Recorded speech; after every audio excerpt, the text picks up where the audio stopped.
They called her the Angel of Mercy, a gentle woman in white who arrived when the cries of newborns echoed loudest and mothers were at their weakest. She posed as a midwife, a caretaker, a quiet savior to women drowning in shame and desperation. But history would remember her differently. Beneath the starched apron and soft eyes was a predator, methodical, calm, and terrifyingly invisible. Her tools weren't knives or ropes. They were blankets, bottles, and lullabies. And when the bodies were finally found, wrapped in brown paper and tied with twine like parcels of guilt, the count was near 200. 200 babies, killed not in rage, but in routine. The year was 1896, and East London was a suffocating labyrinth of smoke, sewage, and sorrow. This was an era when unwanted pregnancies were social death sentences. Poor, unwed mothers turned to baby farmers, women who promised to care for the children in exchange for money. Amelia Dyer was one of the most trusted. She had credentials, a calm voice, and a home that smelled faintly of lavender. But no child left her doorstep alive. Instead, they disappeared, one by one, into the foggy underworld of a city that didn't want to look too closely. This isn't a modern serial killer story drenched in gore and headlines. It's quieter, colder. There were no screams, no bloody scenes, no last-minute escapes, just silence and profit and death.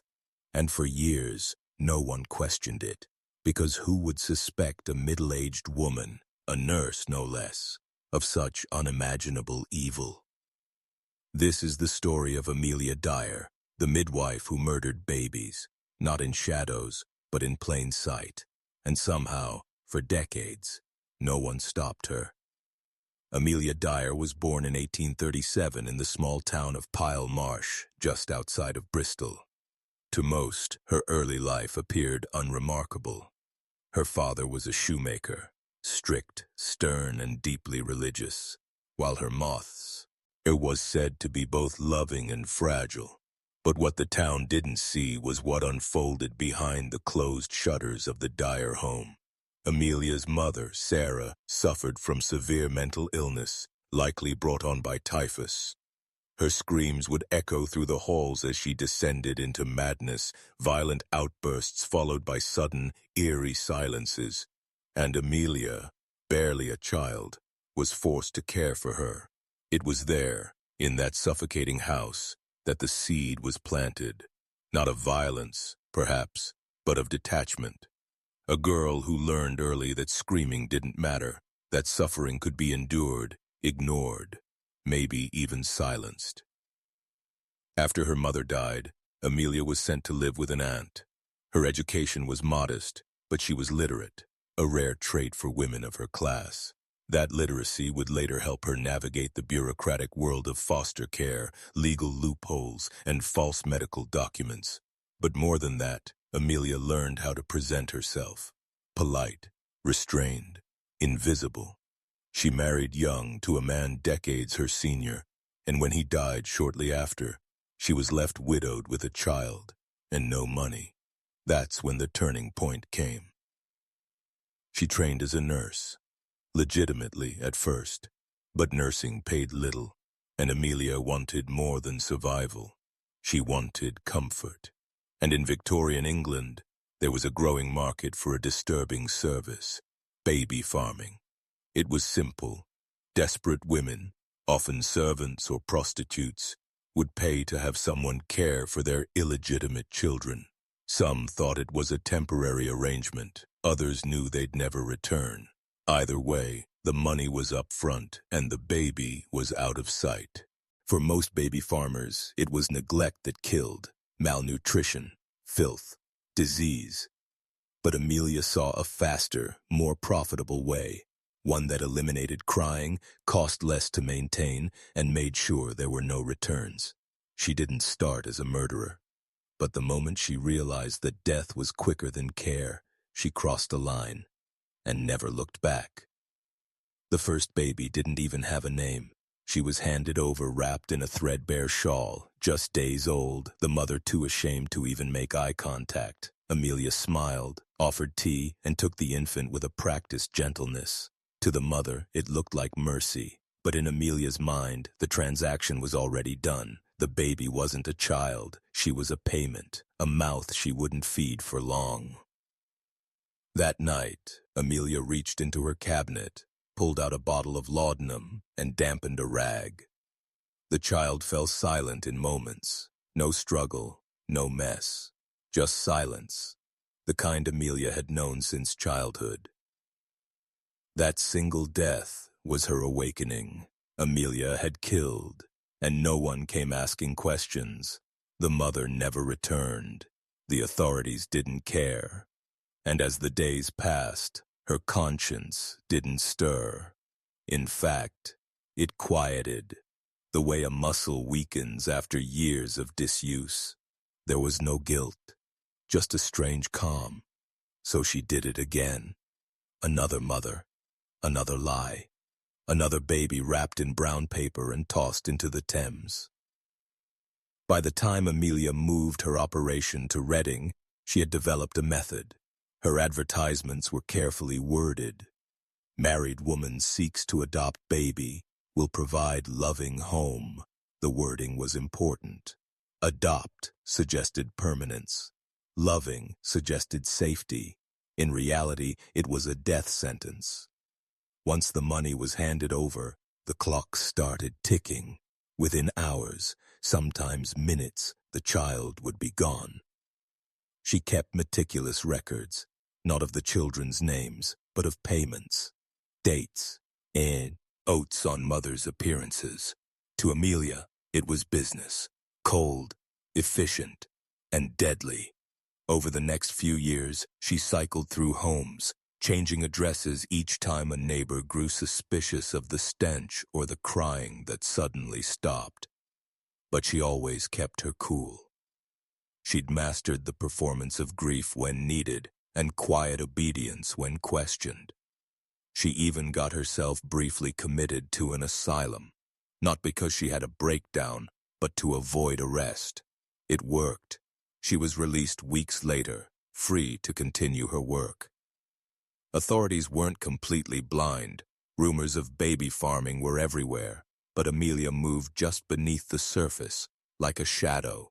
And shadows, in a city as dark as Victorian England, were easily ignored. By the early 1890s, Amelia Dyer had transformed from a desperate widow into something far more dangerous, a woman running an assembly line of death. Her business model was chilling in its simplicity. She placed handwritten ads in local papers under fake names, claiming she was a respectable, childless woman seeking to adopt newborns into a caring home. She understood exactly what desperate mothers wanted to hear, that their baby would be safe, loved, cared for, and all they had to do was pay a one-time fee, sign a vague letter of release, and walk away. Many of the mothers never saw their child again. Not because of distance, but because within hours, their baby was already dead. With each new identity, Amelia grew more calculated. She started using aliases like Mrs. Harding, Mrs. Smith, and Mrs. Thomas. Each home she rented was carefully chosen, temporary, isolated, forgettable. She never stayed in one place too long, and if neighbors started asking questions, she simply moved. Inside these homes, the routine was mechanical. A baby would arrive. Amelia would offer a warm smile, a cup of tea, and false reassurance. Once the mother left, the chloroform came out. The baby was either suffocated or poisoned, then wrapped tightly in cloth, bound with string, and hidden until disposal. At times, she took in 2 or 3 babies in a single week, each transaction sealed with cash, no questions, no paperwork beyond a forged receipt. Her daughter, Polly, and a few accomplices may have helped, though the extent of their involvement remains murky. What's clear is that Amelia was the orchestrator, the mind behind it all, and she moved with terrifying confidence. She didn't just operate outside the law. She operated beneath its notice, hidden in the very blind spots society refused to look into. Despite suspicions from some doctors and landlords, there were no formal investigations. Victorian England's systems were overburdened, its poor were disposable, and its institutions deeply patriarchal. Unwed mothers weren't seen as victims. They were seen as cautionary tales, and their babies, often treated as unfortunate mistakes. That apathy was Amelia's shield.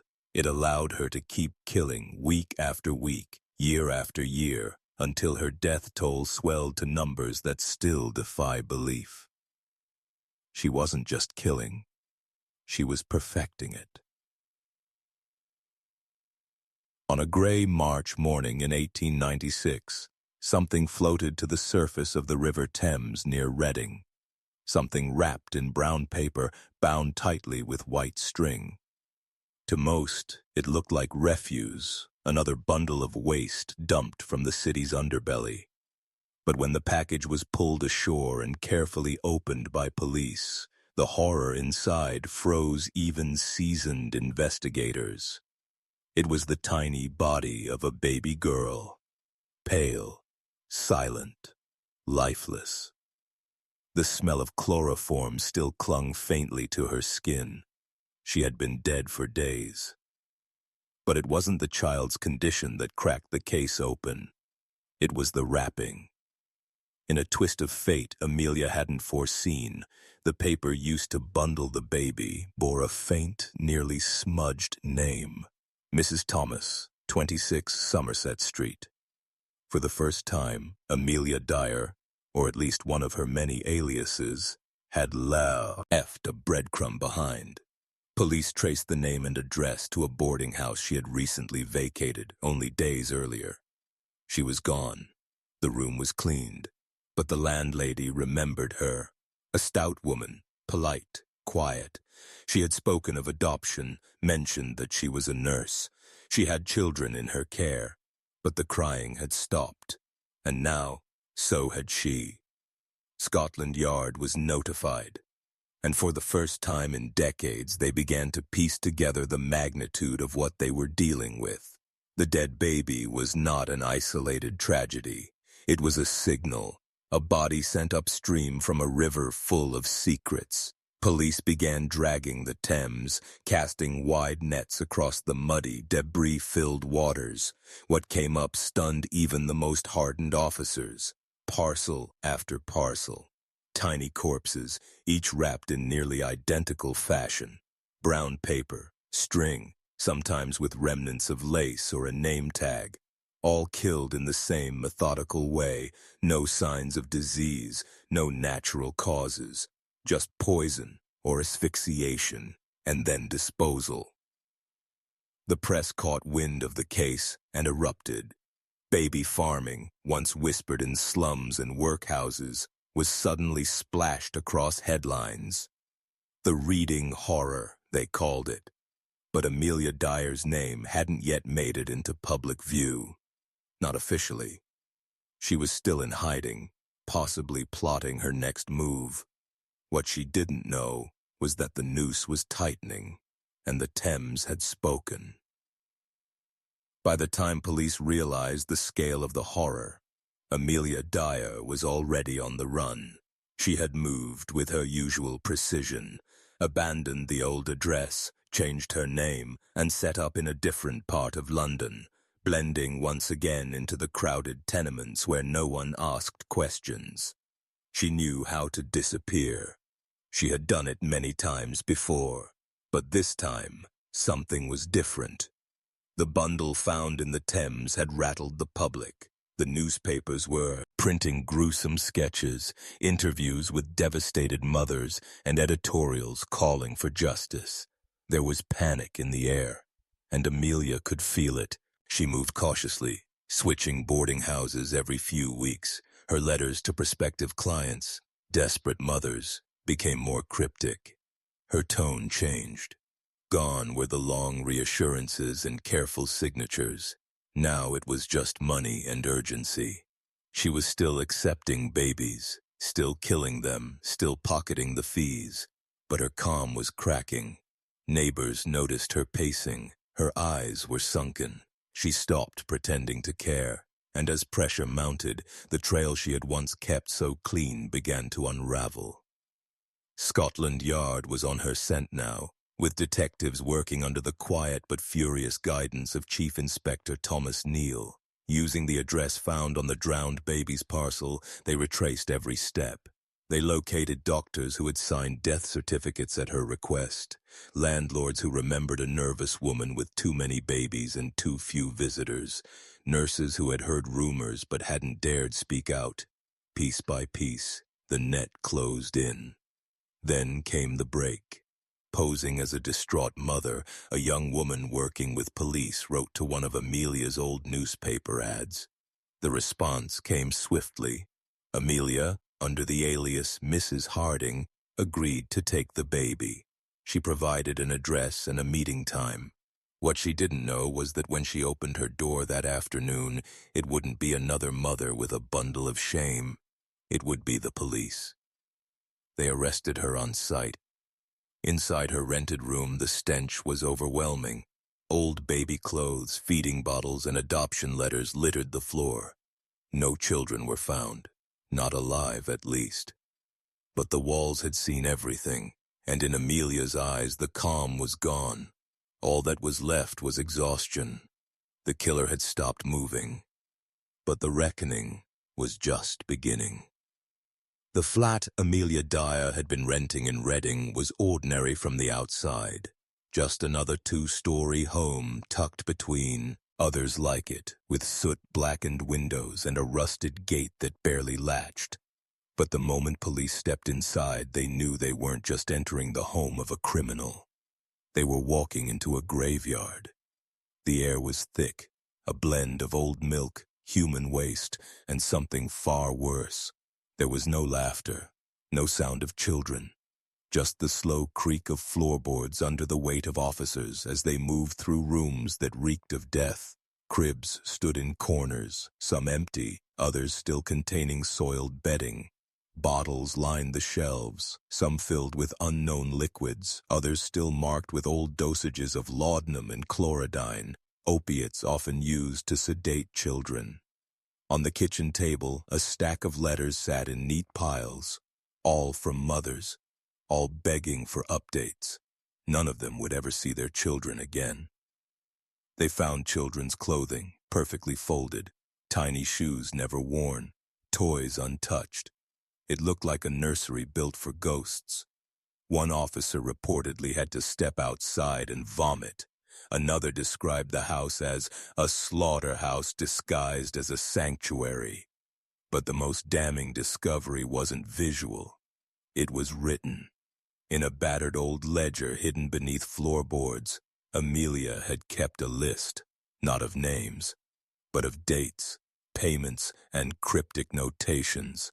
It was an accounting of lives lost, all reduced to numbers and currency. No remorse. No hesitation, just business. In a small side drawer, police uncovered dozens of adoption agreements, forged, falsified, or never signed. Each one a legal smokescreen allowing Amelia to operate without oversight. There were letters from mothers asking if their babies were well. Some enclosed a second payment, others enclosed locks of hair. Amelia had kept them all. Whether as trophies or records, no one could say. But the effect was chilling. Every item in that house whispered of betrayal, truce. He turned into execution. When Amelia was confronted with the evidence, she didn't scream or deny it. She reportedly sat down, smoothed her skirt, and said simply, "You'll know all mine by the tape around their necks." It wasn't a confession. It was a blueprint. What police had stumbled upon wasn't just a killer's home. It was a mass grave without dirt. At first, Amelia Dyer said nothing. Seated in a cold wooden chair inside the Reading police station, she stared at the wall like it owed her something. Her hands were steady, folded in her lap, her lips pressed tight. For hours, investigators asked the same questions in different ways. How many children? Where were the others? Were there accomplices? But Amelia simply blinked, her expression blank, as if she were somewhere else entirely. For a woman who had orchestrated the deaths of perhaps hundreds of children, she was disturbingly calm. It wasn't until Inspector Neal placed one of the brown paper parcels on the table in front of her, unopened, damp, still wrapped in twine, that something in her changed. She flinched, only slightly, but it was enough. She shifted in her seat. Her mouth moved. And then, in a voice barely louder than a whisper, she said, "You'll find enough of them in the river." No tears, no drama, just the quiet voice of a woman who had stopped fearing consequences years ago. Over the next several days, Amelia spoke in fragments. Never full confessions, but clues. She referred to the babies not by name, but by condition. The sickly one, the quiet one, the one with curls. When asked about disposal, she shrugged. "I used to bury them," she said, "but it became troublesome. The river was easier." She described her method with almost clinical detachment, how she administered laudanum or chloroform, how long she waited, how tightly she tied the string around their necks. "It was peaceful," she insisted. "Better than the workhouse." Investigators were stunned by her lack of emotion. She never once asked about her daughter, Polly, or expressed concern for the women who had trusted her. When shown photographs of the babies recovered from the Thames, she didn't avert her eyes. In fact, she leaned in, squinting, as if inspecting her handiwork. Only once did she show signs of something deeper, when a young constable asked why she kept going after the first death. Amelia's face twitched, not with sorrow, but irritation. "Because they kept coming," she muttered. "The women, the babies, they just kept coming."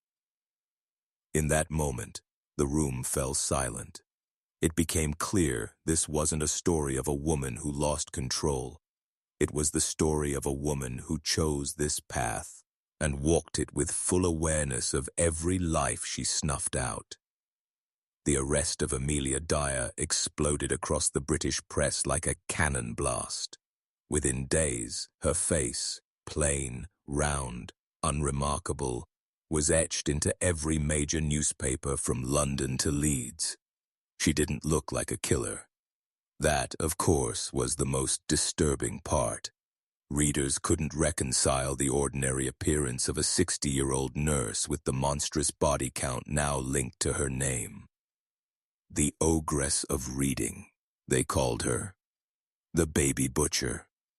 But these headlines were more than just sensationalism. They reflected a country trying to make sense of something unspeakable. How could a woman kill children for decades in plain sight, and no one stopped her? The public outrage was immediate. Mobs gathered outside her former homes, shouting, throwing stones, demanding answers no one could give. Parliament was forced to acknowledge the scandal, and debates erupted over the failure of the child protection laws that had allowed baby farming to flourish unchecked. And as the investigation continued, more bodies emerged from the Thames. Some so decomposed they couldn't be identified, some still wrapped in the same brown paper and twine, just as Amelia had described. Each new discovery was another nail in the coffin, not just for Amelia Dyer, but for an entire system that had turned a blind eye. Her trial began in May 1896 at the Old Bailey, and the courtroom was packed beyond capacity. Reporters elbowed their way in. Spectators waited in the streets just to catch a glimpse of the woman who had murdered infants for profit. Amelia sat still throughout most of it, dressed in black, a white lace bonnet tied neatly beneath her chin. She rarely looked up.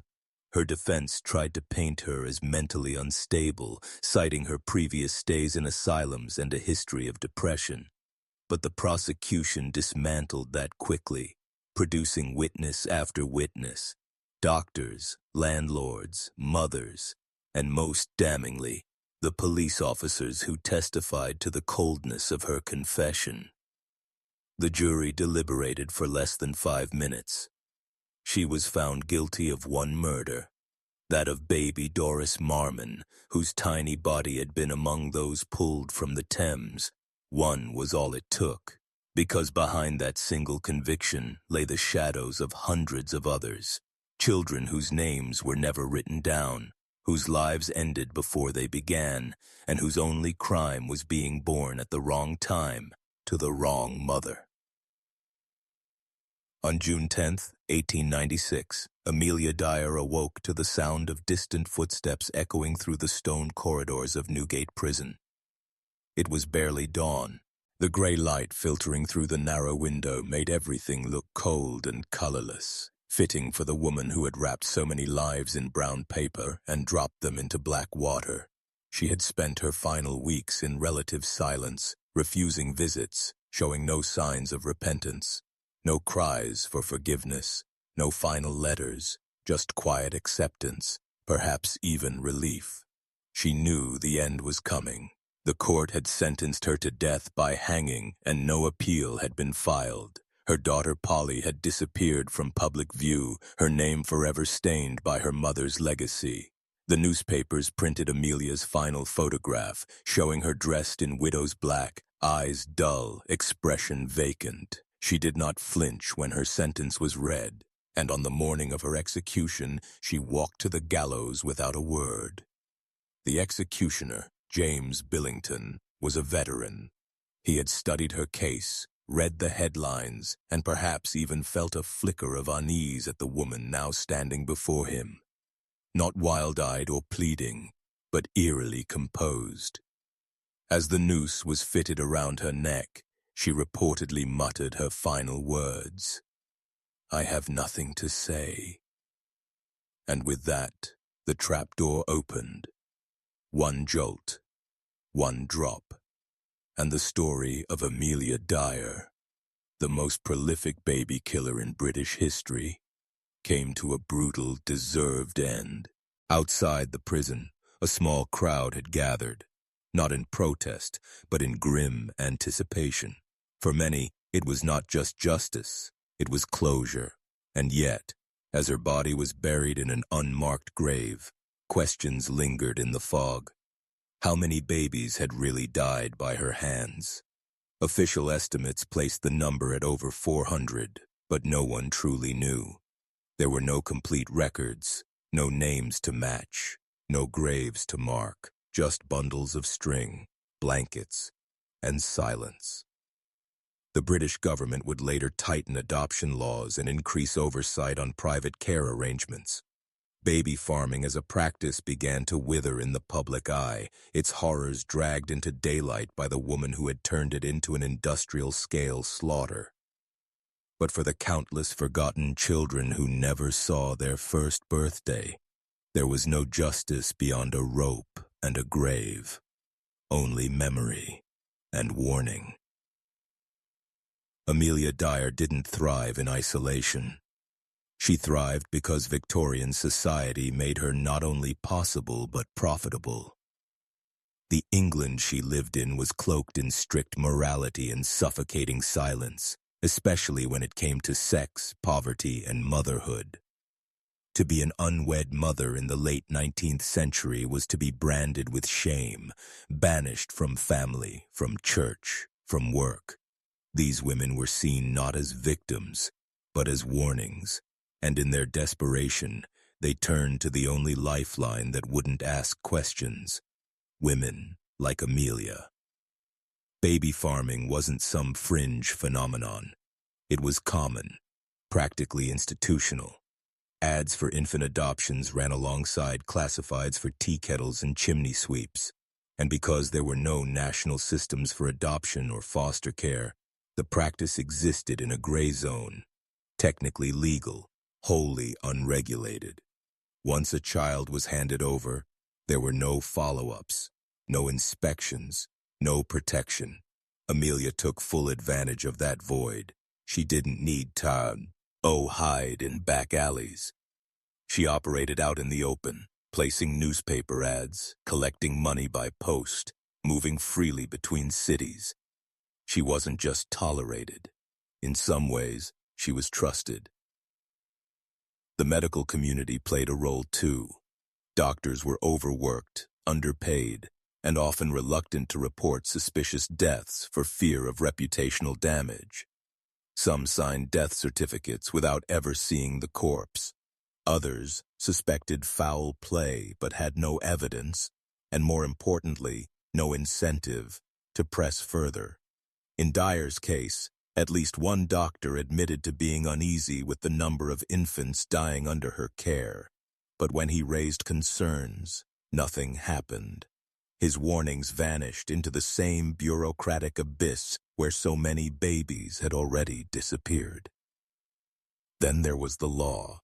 Despite previous cases of baby farming-related neglect and even manslaughter, convictions were rare and punishments mild.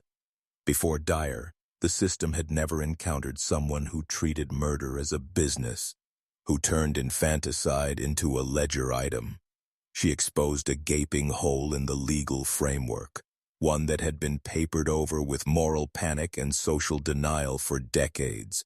And even after her trial, there were lawmakers who refused to believe the full extent of her crimes. Not because they doubted the evidence, but because the reality was too horrifying to accept. Amelia Dyer didn't exist in a vacuum. She was created by her time, fed by its hypocrisies, protected by its blind spots. And for over 30 years, that was enough to keep her killing. While Amelia Dyer became a face etched in infamy, the women she deceived, the mothers, became ghosts in their own story. The court never read their names aloud. Reporters barely mentioned them. But behind every murdered infant was a woman living under the crushing weight of Victorian shame, abandonment, and survival. Most of these mothers were young, some barely 16, and came from the working class, servants cast out by employers after becoming pregnant, or shopgirls whose reputations meant more to society than their well-being. In many cases, their families had disowned them, their churches had condemned them. Their options were starvation or surrender. They weren't giving their babies away out of hatred or carelessness. They were trying to save them.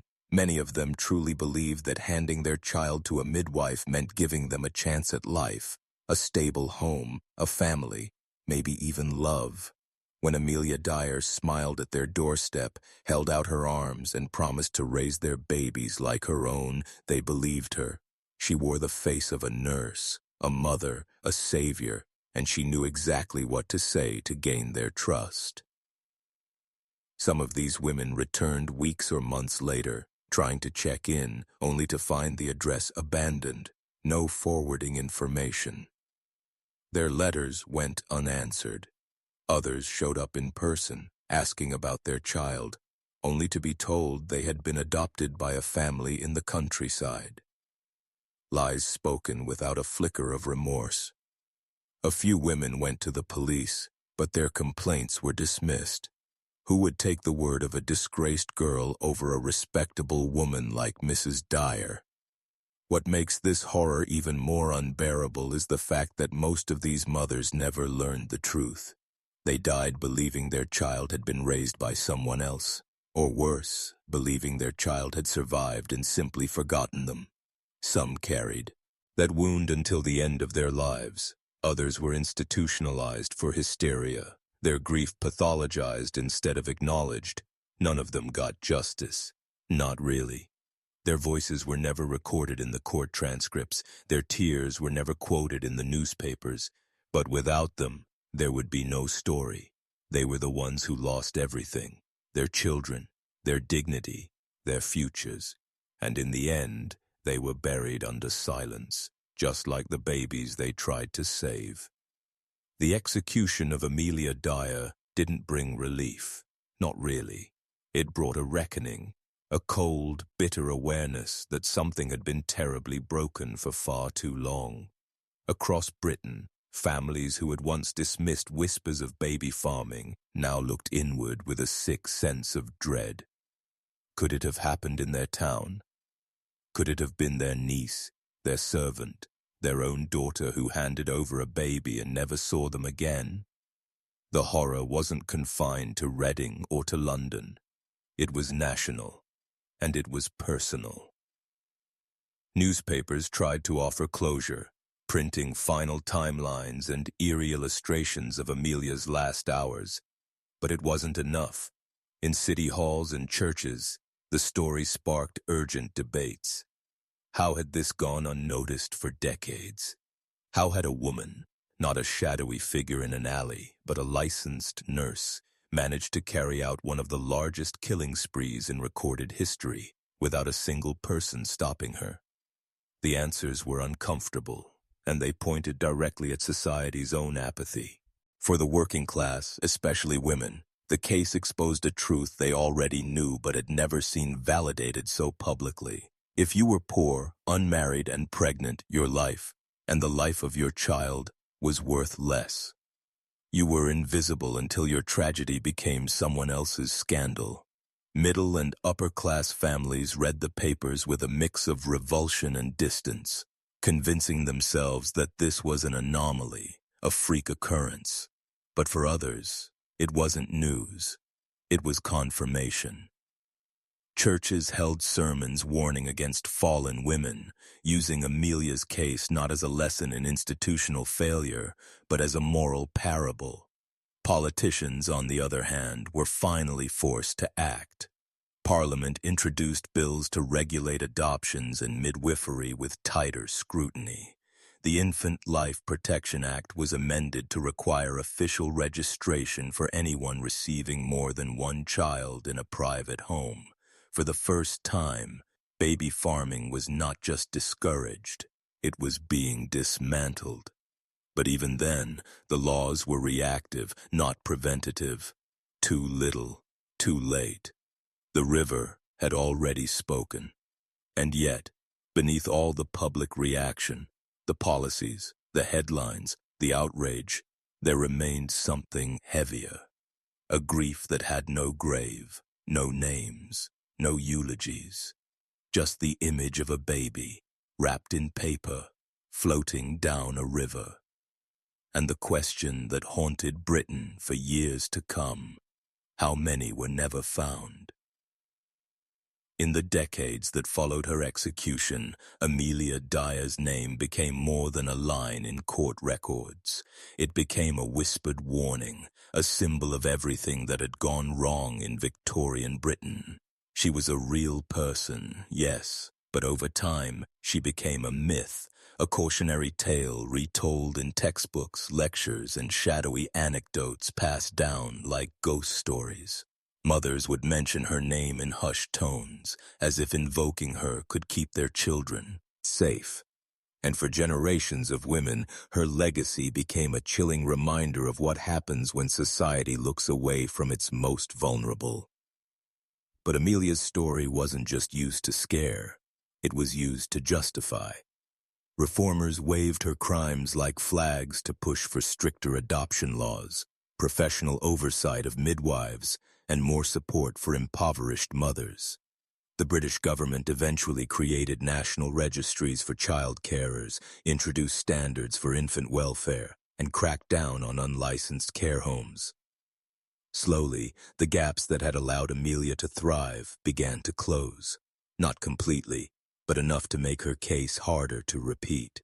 Still, even with those reforms, the story of Amelia Dyer resisted simplicity. She wasn't insane in the legal sense. She wasn't a woman pushed to desperation in a single moment of weakness. She was methodical, lucid, and alarmingly practical. That's what made her so terrifying. She operated not in bursts of rage, but in cold repetition. Her victims weren't chosen. They were collected. And the longer she did it, the more ordinary it became for her. Each baby wasn't a soul. It was a transaction. That's the part that haunted people the most. Culturally, her image fractured over time. Some portrayed her as a monstrous figure, almost inhuman, a predator wearing the mask of a caregiver.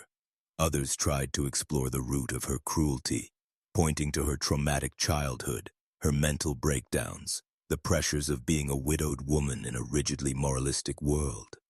But none of those explanations ever felt sufficient, because in the end, they couldn't undo what she had done. Her legacy lives on, not because she was exceptional, but because she revealed something terrifyingly common, that when society fails its mothers, it fails its children. And when no one is watching, monsters don't need to hide in the dark. They can smile. They can wear aprons, and they can kill right in front of you.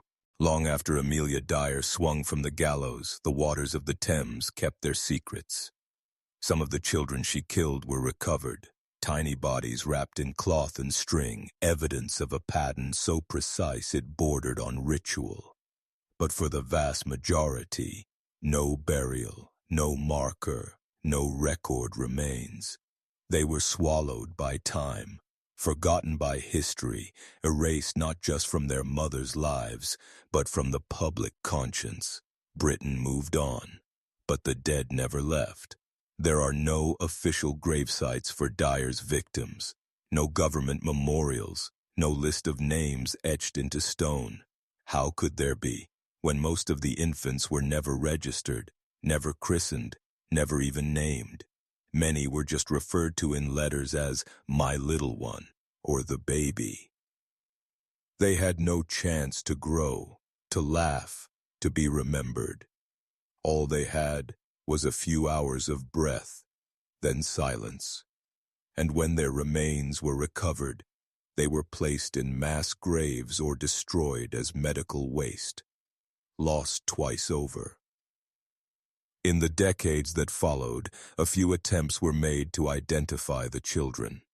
Local archives in Reading and Bristol have files tied to Dyer's case, police reports, letters, coroner's statements, but the details are scattered, incomplete. Volunteers and amateur historians have tried to piece together fragments. One baby might have been Doris Marmon, another possibly Harry Simmons, but most remain forever unnamed. The only thread that links them is the cruel precision of their deaths. In the 1990s, over a century after Dyer's crimes, a small group of historians and activists proposed a public memorial, a place for reflection, for grief, for dignity. But the proposal was quietly shelved. There was no funding, no political momentum, perhaps even a lingering reluctance to stir the ghosts of a past so shameful. The silence endured, much like it had when Dyer operated freely for 30 years. And yet, the forgotten children are not entirely gone. Their memory lingers in every headline about child neglect, every new reform in foster care, every parent who reads Amelia Dyer's story and holds their child a little tighter. Though their names were stolen, their voices silenced, the echo of their existence still haunts the corners of British history. No one came for them then, but today we remember, not with flowers, but with truth. Amelia Dyer's execution may have marked the end of her killing spree, but it didn't end the horror she helped shape. Her crimes echoed beyond the grave, inspiring fear, outrage, and in some corners, imitation. In the years following her trial, Britain uncovered a chilling truth. Amelia wasn't alone. She may have been the most prolific, the most ruthless, but she was far from the only one. In 1897, just 1 year after Dyer was hanged, police arrested Annie Walters and Amelia Sack, 2 London women who had been operating a similar scheme. They ran a so-called lying-in home where expectant mothers could give birth in secret. Like Dyer, they accepted money to care for the newborns, and like Dyer, the babies were never seen again. When police finally intervened, they discovered infants smothered and hidden inside the house. The women were tried, convicted, and hanged. The first double female execution at Holloway Prison. Reporters immediately linked them to Dyer's legacy, branding them disciples of the Reading butcher. And it didn't stop there. Across industrial Britain, dozens of smaller baby farming operations were uncovered. Some operated out of workhouses, others used private homes. Not all ended in murder. Many simply involved neglect, starvation, or abandonment. But the pattern was always the same. Desperate mothers, silent victims, and systems that looked the other way. Dyer had opened the nation's eyes, but she had also revealed a blueprint, and in the shadows, others followed it. It took decades for the laws to fully catch up. In 1908, the Children Act was passed, requiring all foster parents and carers to register with local authorities. Adoption was placed under strict regulation. Midwives were licensed, trained, and supervised.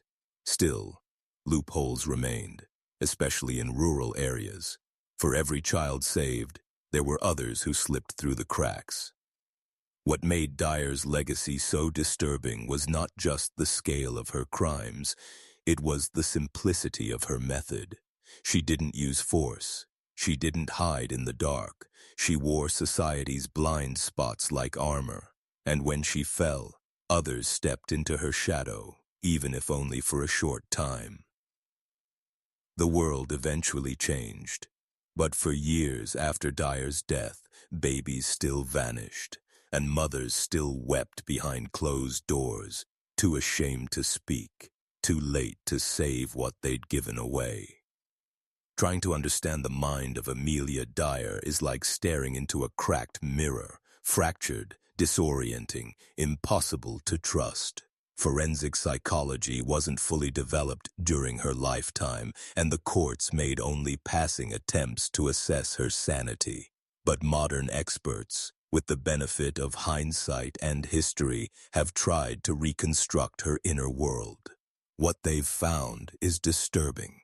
Not just a woman broken by circumstance, but one twisted by power, performance, and a complete emotional detachment from the children she killed. Born in 1837, Amelia's early life was marked by trauma. Her mother suffered from severe mental illness, and as a young girl, Amelia was exposed to the violent fits and eventual decay of a parent who screamed into empty rooms and spoke to ghosts. When her mother died, Amelia was left to fend for herself, emotionally and financially. She became a nurse not out of compassion, but necessity.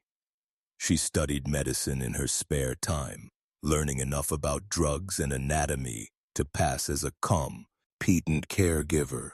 And in Victorian England, that illusion was often more important than truth. What stands out in Dyer's psychological profile is her calm. Witnesses described her as polite, neat, and motherly.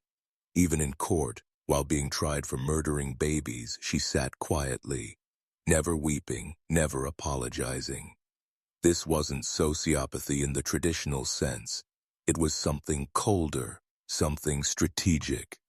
Amelia knew how she was perceived, and she used that perception as her greatest weapon. She also demonstrated signs of what modern psychologists might call compartmentalization, the ability to separate her criminal actions from her sense of self.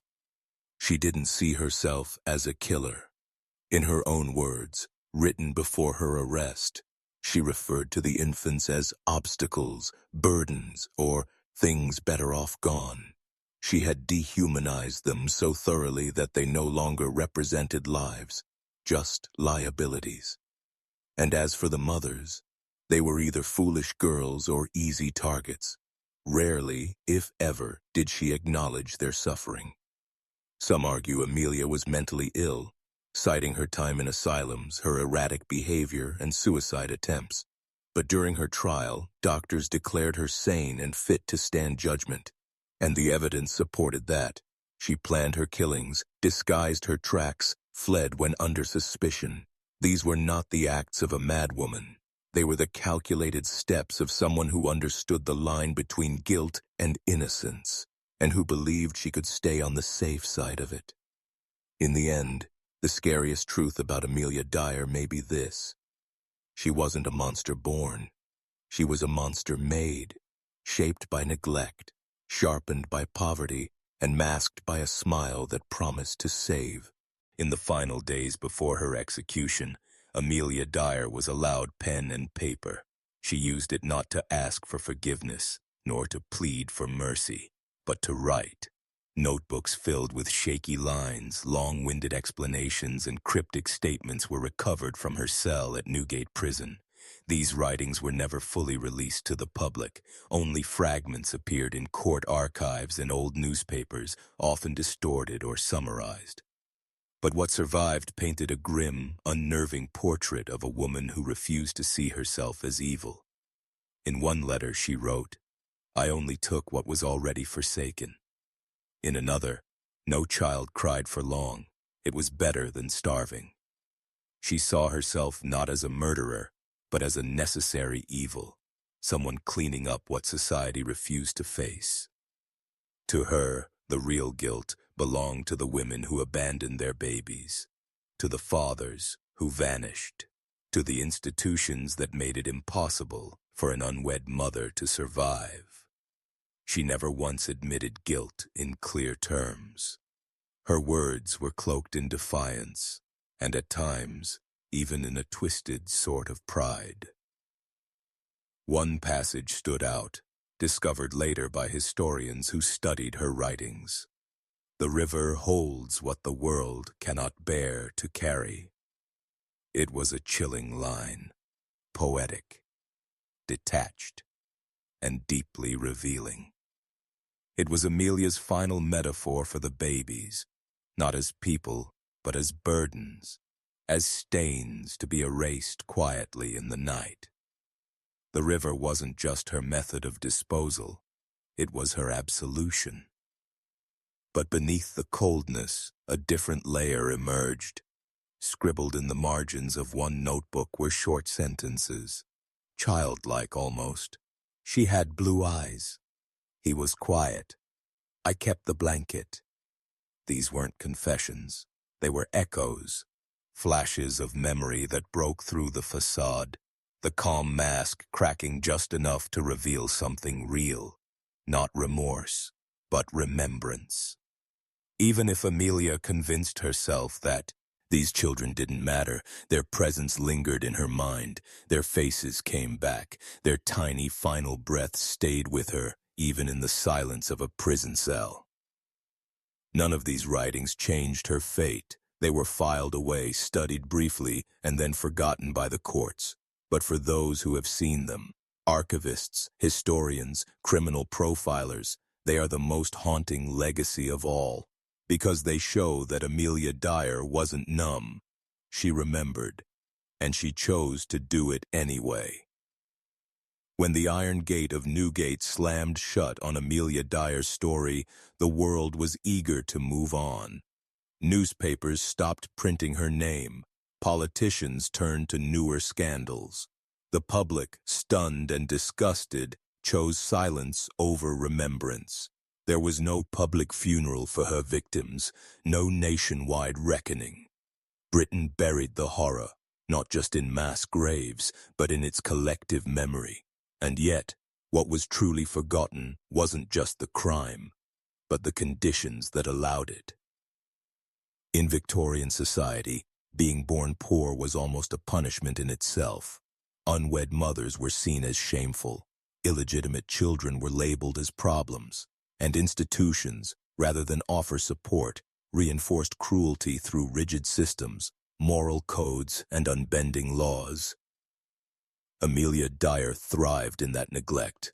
Her method was horrifying, yes, but it was the vacuum of care that made it possible. Authorities failed to check on homes like hers.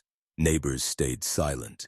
Even doctors, when suspicious, hesitated to press too hard. Everyone looked the other way, And in that darkness, Amelia operated freely for decades.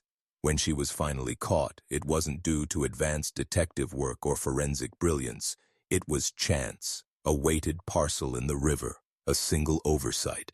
Had she tied the knot tighter or chosen a deeper current, the babies she murdered may have remained ghosts forever, unseen, uncounted, unnamed.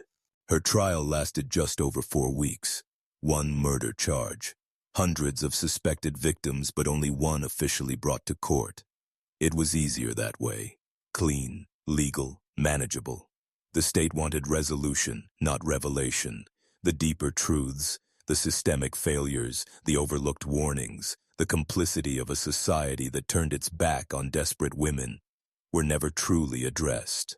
And so, the case closed. Justice, it seemed, had been served. But what justice was there for the children who vanished with no trace? For the mothers who spent their lives wondering what had happened? For the infants whose only crime was being born into the wrong time, to the wrong hands? The world may have closed the file on Amelia Dyer, but it did so too soon. Because what she left behind wasn't just a trail of tiny coffins. It was a blueprint of neglect, a warning still etched in the bones of our history. She died with secrets. The system she exposed still breathes, and silence, as always, remains the most dangerous accomplice. There is no statue of Amelia Dyer, no museum exhibit, no primetime documentary replayed each year to remind the public of who she was, and yet her shadow still lingers, quiet, wide, and cold, because what she did isn't confined to the 19th century. It speaks to something older, deeper, the terrifying truth that monsters don't always hide in forests or wear masks. Sometimes they live in plain sight. They smile gently. They speak softly. They hold babies in their arms. Amelia Dyer is not remembered because of how she looked. A worn, middle-aged woman in a bonnet, barely 5 feet tall. She is remembered because of what she represented, evil wrapped in domesticity. A death merchant disguised as a midwife. A woman who turned the innocence of childhood into a business model, and the desperation of mothers into a currency. She exposed the cracks in the Victorian world. And through those cracks, generations have stared into a darkness that looks unsettlingly familiar. Because baby farming isn't a relic of the past. Even today, around the world, illegal adoption rings, child trafficking, and institutional abuse persist. Infants are still sold, lost, and discarded, and women, especially poor, unwed, or marginalized, still face stigma, still lack support, still fall into the same spiral of shame and secrecy that fed Dyer's operation over a century ago. Her story might have ended at the gallows, but her blueprint survives in systems that prioritize silence over justice, image over truth. In crime history, Amelia Dyer is often excluded from the canon of infamous killers. She doesn't have the dark charisma of a Bundy, the media circus of a Manson. But she remains one of the most prolific serial killers in recorded history. And she did it with no fanfare, no blood-stained room, no screaming victims. Just trust, a signature, and a quiet room upstairs where no one ever checked. She has haunted generations of child welfare workers, inspired laws that still shape modern adoption, and forced historians to confront the uncomfortable idea that some crimes don't just happen in the dark. They flourish under sunlight when no one wants to see. And that's why she still matters. Not because we want to remember her, but because forgetting her would be a crime all over again.